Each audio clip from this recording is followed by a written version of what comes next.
माझे नाव विनायक आहे. मी पुण्याच्या एका अत्यंत प्रतिष्ठित इंटरनॅशनल स्कूलमध्ये सिक्युरिटी गार्ड म्हणून कामाला होतो. मी 45 वर्षाचा, शरीराने धडधाकट आणि संसारी माणूस होतो. पण ज्या शाळेत मी काम करायचो तिथे 14-15 वर्षाच्या श्रीमंत घरच्या मुलींना पाहून माझ्या मनात अनेकदा विकृत विचार येत. ती मुले अगदी आधुनिक विचारांची होती, पण त्यांच्या मोकळेपणाचा मी चुकीचा अर्थ काढला होता. एका कडक उन्हाळ्याच्या दुपारी शाळेला सुट्टी झाली. सर्व मुले घरी गेली होती. मी नेहमीप्रमाणे राऊंड मारत असताना लेडीज चेंजिंग रूमच्या बाजूला असलेल्या एका स्टोर रूमपाशी आलो. तो दरवाजा आतून बंद होता आणि आतून काही आवाज येत होते. मी दरवाजा उघडला तर आत 10वी शिकणारे एक मुलगा आणि एक मुलगी असे पारह स्थितीत होते.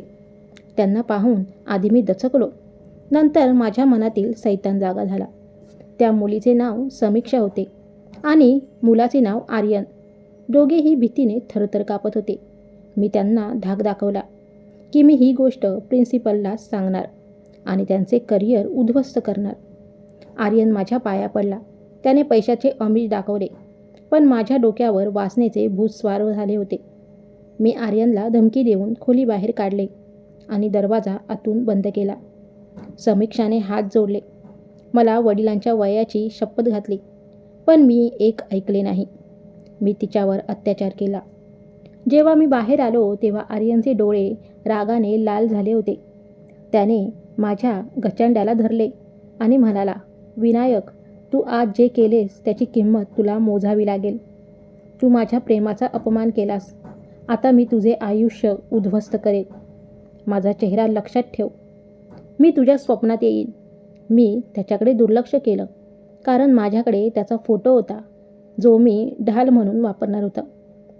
दुसऱ्या दिवशीचा नरक. दुसऱ्या दिवशी शाळेत गेल्यावर समजले की समीक्षाने इमारतीवरून उडी मारून आत्महत्या केली आहे. माझे हातपाय आता गार पडले.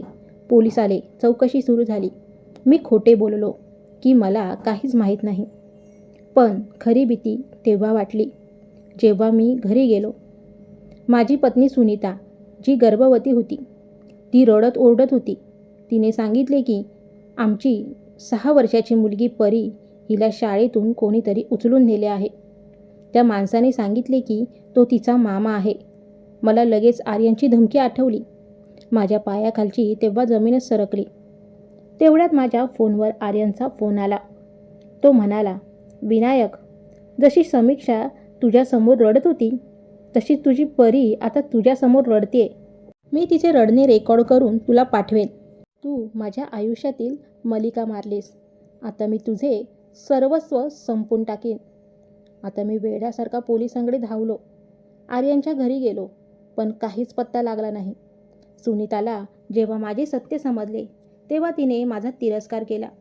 तिने सांगितले की जर माझ्या मुलीला काही झाले तर मी तुला फासावर चढवेन. मित्रांनो, 7 वर्षानंतरची शिक्षा. त्या गुन्ह्यासाठी मला जन्मठेपेची शिक्षा झाली. मी जेलमध्ये 7 वर्ष काढली. माझे केस पांढरे झाले होते.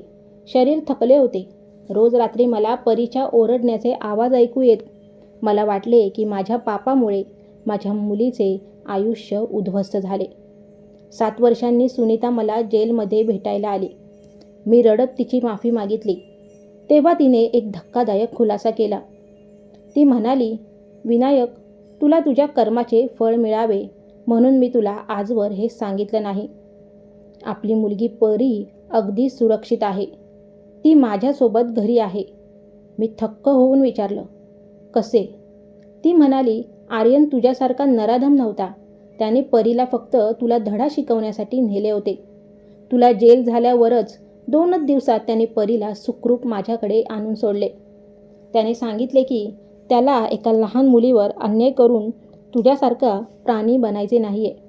त्याने फक्त तुला त्या वेदनेचा अनुभव करून दिला जी त्याने आणि समीक्षाने भोगली होती. हे ऐकल्यावर मी देवाचे आभार मानले की माझी मुलगी सुरक्षित आहे. पण त्याच वेळी मला माझ्या कृत्याची प्रचंड लाज वाटली. आज मी जेलमध्ये माझी शिक्षा भोगत आहे आणि रोज प्रार्थना करतो की कोणत्याही मुलीला माझ्यासारख्या सैतानाचा सामना करावा लागू नये. मित्रांनो, चुकीच्या कामाचा शेवट नेहमी वाईटच असतो. कर्माची फळं याच जन्मात भोगावी लागतात. तर तुम्हाला मित्रांनी मैत्रिणींनो ही कथा कशी वाटली हे कमेंट करून सांगा. कथा आवडली असेल तर लाईक करा आणि आपली नाती चॅनलला सबस्क्राईब करायला विसरू नका.